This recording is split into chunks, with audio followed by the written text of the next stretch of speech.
नमस्कार, मैं हूं कुमार अनिल। डॉक्टर भीमराव अंबेडकर की पुस्तक बुद्ध और उनका धम्म, इसकी 79वीं कड़ी लेके मैं आपके सामने उपस्थित हूं। पिछली कड़ियों में हम लोग देख रहे थे कि किस प्रकार तथागत के जो समर्थक थे, प्रशंसक थे, उन्होंने कई विहार दान किए।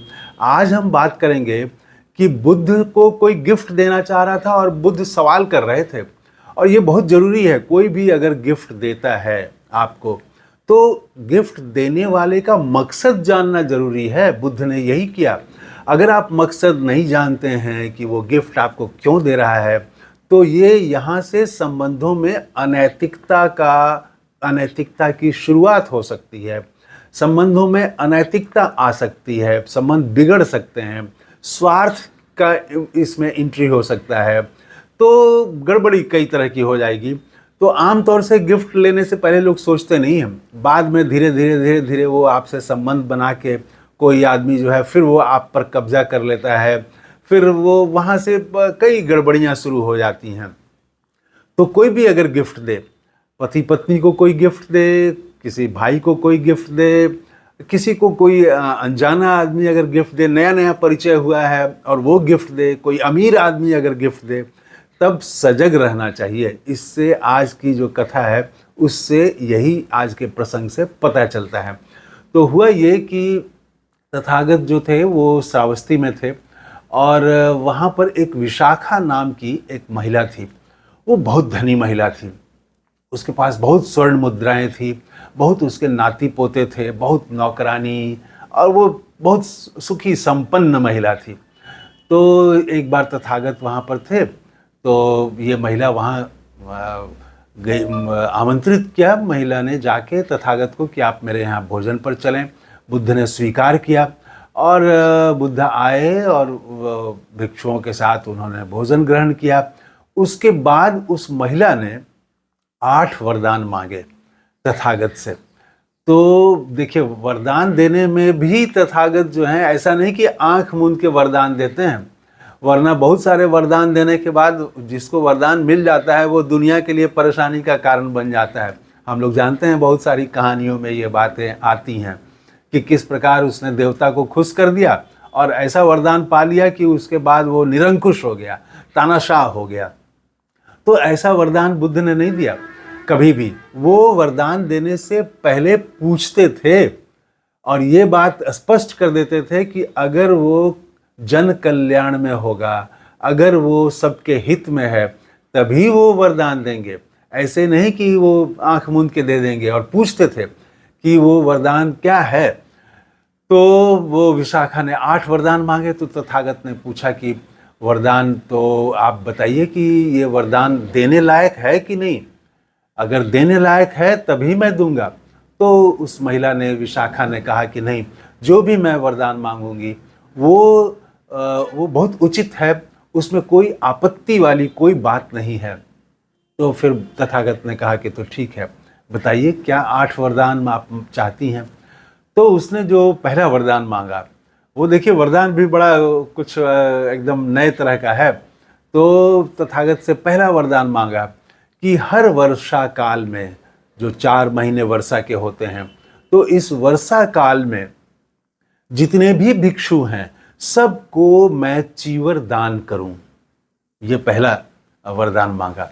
और इसी तरह से विशाखा ने जो दूसरा वरदान मांगा, तो कहा कि आगंतुक भिक्षुओं को, आप भिक्षु संघ है और कोई उसमें नया आगंतुक, कोई नया भिक्षु शामिल हुआ कहीं दूसरी जगह से आके, तो उसको भी चीवर दान करूं। फिर निर्गामी भिक्षुओं को मैं चीवर दान करूं। उसके बाद जो रोगी हैं भिक्षु, तो उनको चीवर दान करूं और उनको भोजन दान करूं। फिर इसी तरह से रोगियों की सेवा करने वाले को चीवर और भोजन प्रदान करूं मैं। और उसके बाद में संघ के लिए चावल और दूध पूरे वर्षा काल में मैं देती रहूं, उसकी आपूर्ति करती रहूं। और भिक्षुणियों के लिए, जो भिक्षुणी थी, उनके लिए भी मैं चीवर प्रदान करूं और उनके भी भोजन की व्यवस्था करूं। उनके नहाने के लिए एक अलग से चीवर दान करूं मैं। तो ये इस तरह से 8 वरदान मांगे विशाखा ने। तो तथागत को भी शायद लगा होगा कि ये तो बिल्कुल नए तरह का है। तो फिर उन्होंने पूछा कि ये वरदान मांगने का प्रयोजन क्या है। देखिए, बुद्ध ऐसे ही वरदान नहीं देते हैं, बहुत सवाल करते हैं बुद्ध। तो वो पूछते हैं कि प्रयोजन क्या है, क्यों ऐसा। तो वो फिर विशाखा बताती है कि आप भिक्षु संघ जब यहाँ ठहरा आके, और मैंने सोचा कि आपसे इजाज़त मैंने ले ली कि मैं सबको भोजन कराऊंगी, तो मैंने दूसरी सुबह अपनी नौकरानी को भेजा, भिक्षु संघ में भेजा कि जाके कह दो कि भोजन तैयार है, वो लोग आने की तैयारी करें। तो जब नौकरानी गई तो काफ़ी वर्षा हो रही थी, रात में भी वर्षा हो रही थी, सुबह भी हो रही थी वर्षा। तो जितने भी भिक्षु थे सब नंग धड़ंग पड़े हुए थे, और सबने अपने चीवर को संभाल के रख दिया था ताकि वो भीगे नहीं, और सबके शरीर पर वर्षा की बूंदें पड़ रही थी, या वो वर्षा की बूंदें पड़ने दे रहे थे अपने शरीर पर। तो नौकरानी ने समझा कि ये भिक्षु नहीं है, ये तपस्वी हैं, कोई तपस्वियों का ये झुंड है ये। तो वो लौट के चली आई। तो मुझे समझा करके नौकरानी को दोबारा भेजना पड़ा। और फिर उसने कहा, विशाखा ने कहा कि नग्नता जो है ये घृणित है, अशुचिपूर्ण है, अच्छा नहीं है। तो इसलिए मैं चाहती हूँ कि उनके पास वर्षा काल के लिए अलग से चीवर मैं दान दूं, तो ताकि वो भीगने का खतरा, वो जो है इसके चलते वो जो नंगे रहते हैं, कपड़ा उतार, चीवर उतार देते हैं, ऐसी स्थिति नहीं हो। तो ये पहला उसने कारण बताया। फिर इसी तरह से 8 वरदान के पीछे क्या क्या कारण है वो बताए उन्होंने, कि कोई आगंतुक है, कोई निर्गामी है, तो वो उसको पता नहीं है कि शहर का रास्ता किधर है, तो वो भटक जाता है भिक्षाटन करने में, और वो उसे कई बार भिक्षा नहीं भी मिलती है, तो वो थका मांदा लौटता है। तो ऐसे को मैं भोजन कराना चाहती हूँ, उसको चीवर देना चाहती हूँ। इसके बाद जो रोगी है उसको मैं चीवर और भोजन देना चाहती हूँ, ताकि रोगी है तो वो तो बाहर भिक्षा के लिए जा नहीं सकता, और जबकि उसके लिए भोजन की ज़रूरत ज़्यादा है, तो मैं वो करना चाहती हूँ। फिर रोगियों की जो सेवा करते हैं वो भी समय पर भिक्षा मांगने के लिए शहर में नहीं जा पाते हैं, तो उनके लिए मैं व्यवस्था करूँ।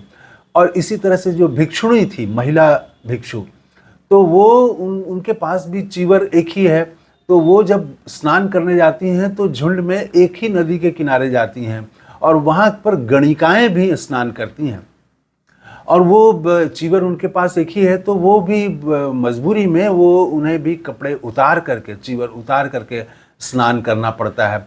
तो इससे जो गणिकाएं हैं वे उनका मजाक उड़ाती हैं कि वो जो है, तुम तो ये क्या जीवन जी रही हो, तरह तरह का मजाक उड़ाती हैं। कहती हैं कि ये भिक्षुओं का वेश छोड़ो, अभी तुम युवा हो, अभी तुम हमारी तरह बन जाओ, और बाद में फिर जो है बुढ़ापा जब आएगा तब भिक्षु बनना, भिक्षुणी बनना। तो वो इस तरह से ताने कसती हैं गणिकाएं। तो मैं चाहती हूँ कि उनके लिए स्नान करने के लिए अलग से मैं चीवर प्रदान करूँ, जो महिला भिक्षुणी हैं। तो सबकी वजह बताई 8 वरदान के पीछे की। तब भी तथागत ने फिर सवाल पूछा कि ठीक है, ये जो कारण तुमने बताया ये तो एक पक्ष का कारण है, लेकिन इसमें तुम्हारा निजी फायदा क्या है। देखिए, गिफ्ट कोई देता है तो कोई अमीर आदमी, कोई आपका दोस्त अगर गिफ्ट देना चाह रहा है तो वो जानिए कि उसका मकसद क्या है। तो वो तथागत फिर पूछते हैं कि इससे तुम्हें निजी फायदा क्या होगा। तब वो विशाखा कहती है कि हर वर्षा काल में या जब भी आप आते हैं, तो जब आप ठहरते हैं तो दूसरे भिक्षु आके बताते हैं कि फलां भिक्षु की मृत्यु हो गई, उसका निधन हो गया, तो आप फिर बताते हैं उसके बारे में कि कैसे वो किस ऊंचे स्थान पर वो पहुंचा है, और उसके गुणों की चर्चा करते हैं आप।